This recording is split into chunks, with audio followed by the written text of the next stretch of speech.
Terence WavyOcho, I'm gonna react to why Terence Crawford versus Errol Spence Jr. Was not close at all. Crawford versus Errol. Spence Jr. was not even close. Coming into this fight, whether you had Terence Crawford or Errol Spence Jr., I think everybody thought that this is going to be a close fight. All the odds makers practically had this fight a 50-50, with most having Crawford a slight favorite, though nonetheless, all the experts had this fight a close fight, but what we got was anything but. Terence Crawford lit up, dominated, and simply outclassed Errol Spence Jr., and Spence Damn, them punches look dumb nasty. I ain't gonna lie. Them shits look heavy. I ain't gonna hold you. literally had no chance in this fight and practically lost every single round except the first. So in this breakdown, we're going to analyze the fight round by round and see what went so wrong for Errol Spence Jr. and what went so right for Terence Crawford. Starting with the first round, this round was very much a feeling out process with little output from either guy. Errol Spence Jr. immediately showed his game plan of moving forward and did so by using his jab and volume. For the most part, Terence Crawford waited and downloaded data, not punching much at all, and sometimes throwing out that jab. Errol Spence Jr. at one point was able to push back Terence Crawford to the ropes in the middle of the round with a double jab and left hook to the body, but Terence Crawford immediately clinched. Nothing to note in this round other than this was probably the first and last round Errol Spence Jr. would look good in. Spence would open aggressive in the next round and land an overhand left, again set up with jabs, and seconds later would land again with the same combination to the body. But the whole time Terence Crawford kept his composure and kept reading Errol Spence Jr. Terence Crawford would find a 1-2, and I think this is where he realized he had the speed advantage in the middle of the round, especially with countering Spence's jab. Spence would come back with more of the same jab and left hook over the top. Though the momentum of this fight would completely shift from a close fight to absolute domination when Terence Crawford would find the counter early with a 2-1 in response to Errol Spence Jr.'s body jab and dropped Spence for the first time in his career. Damn. Knocked him down.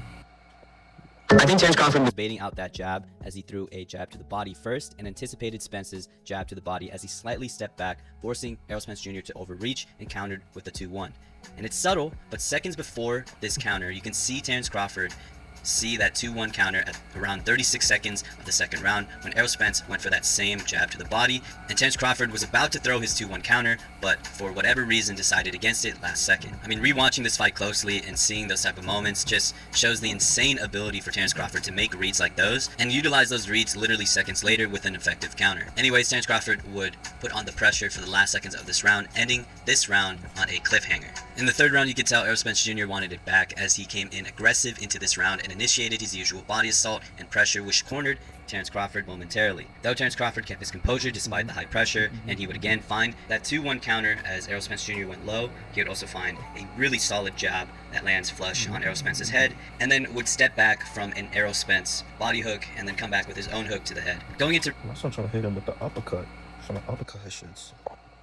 round 4, Crawford would be the one starting relatively aggressive and being a little more offensive, especially with the jab. In the middle of the round, in the middle of the ring, Terence Crawford found a left hook and left uppercut that landed clean in the inside.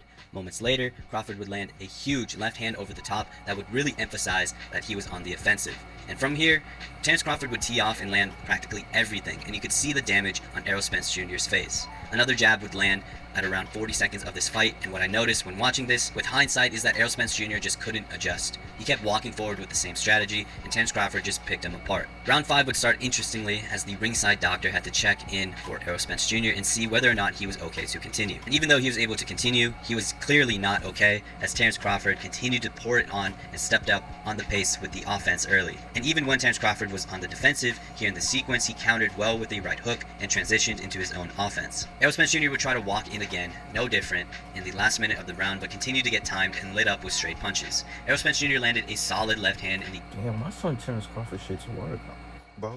He's breaking this nigga up, bro. Just by seeing this image, bro, like he's breaking him up. I'm not gonna lie.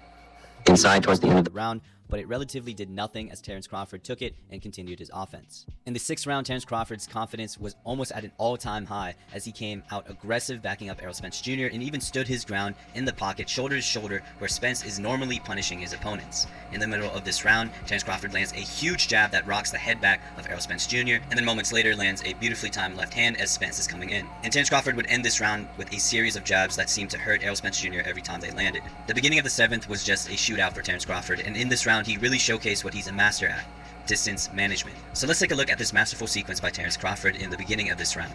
First, he makes Errol Spence Jr. miss his lead hook, then he parries Spence's jab, then moves out the way from the body hook.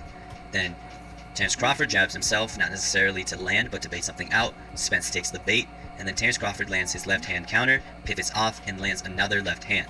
As Errol Spence tries to answer back, Terence Crawford lands a lead hook, and then Spence goes for a body jab and like a knee-jerk reaction program at this point. Terence Crawford lands the same 2-1 counter he dropped Errol Spence Jr. with, and then backed him up with a series of straight punches. In this 15-ish second sequence, what we watched was the highest form of boxing imaginable. Everything was perfect to a T, with Terence Crawford hitting and not getting hit the entire time.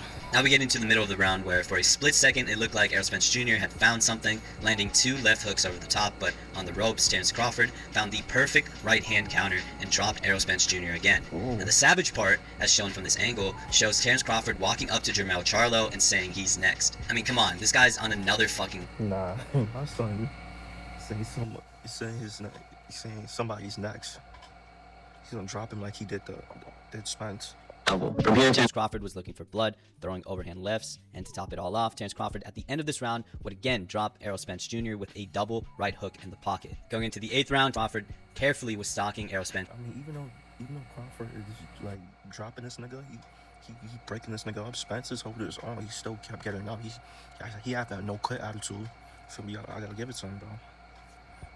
Jr. And finally, towards the end of the round, landed a huge jab followed by 2 big right hooks that clearly rocked Errol Spence Jr. Then again, Terence Crawford would find another right hand and continue to land that jab. Going into round 9, it would start like the previous rounds with Terence Crawford coming forward and signaling the beginning of the end.